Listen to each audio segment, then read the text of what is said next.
नमस्कार, संगीता's किचनमध्ये आज आपलं स्वागत आहे. बघा, आज आपण बनवणार आहोत शेव, लसणी शेव.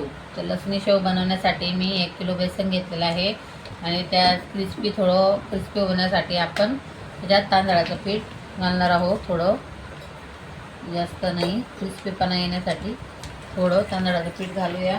तांदळाचं पीठ घातलेलं आहे. आता थोडं आपण 1 चमचा धना पावडर घालणार आहोत. जास्त नाही घालायचे, थोडं 1 चमचा घालायचे. त्यानंतर आपण चवीनुसार मीठ घालणार आहोत.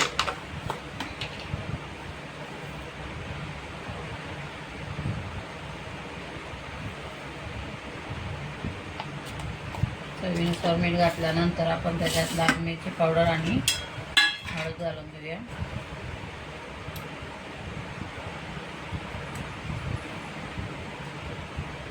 तिखट आहे म्हणून मी थोडं 1.5 चमचा घालणार आहे.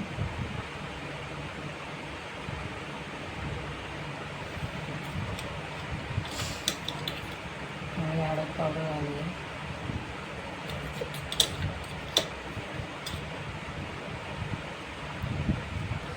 मग आपण हे टाकलेलं आहे हळद, तिखट, मीठ. आता आपण जे मिक्सरच्या भांड्यामध्ये 10-12 लसणाच्या पाकळ्या, 2 चमचे ओवा, 2 चमचे जिरं, थोडं मीठ आणि थोडं हिंग घातलेलं आहे. ते मी मिक्सरला बारीक करून घेतलेलं आहे.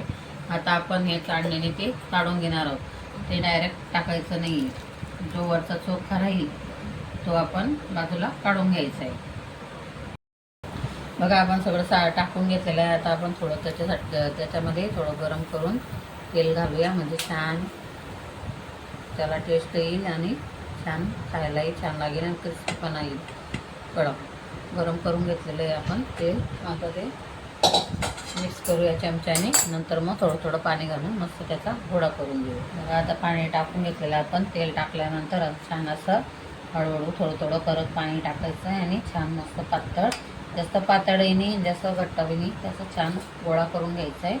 मग आपण शेव काढायला घेऊया. हे बघा, आता असं भिजून झालेला आहे. हा गोळा झालेला आहे.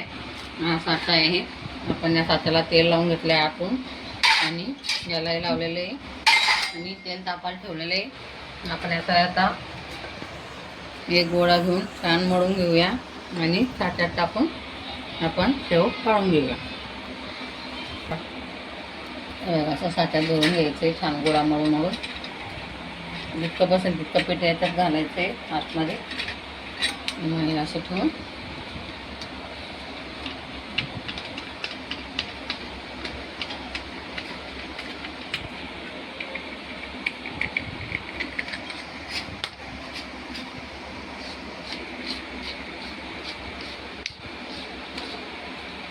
चला, तेल तापलं तर आपण एकदा असं थोडंसं पीठ टाकून त्याच्यात बघून घेऊया. तापलेलं आहे का नाही.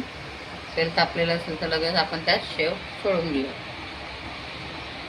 हे बघा, आता छान छान तेल तापलेलं आहे. आपण आता त्यात शेव करून घेऊया, शेव पाडून घेऊया. हे बघा, असे शेव पाडायचे आहे. असं फिरून फिरून छान.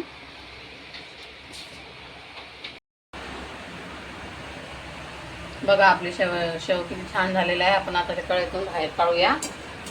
जास्त बळू द्यायचं नाही, जास्त होऊ द्यायची नाही. अशी छान चकली पडलेली आहे शेवाची कुरडईसाठी. बघा, किती छान दिसत आहे. आता आपण असेच प्रकारे शेव काढून घेऊया. हे बघा,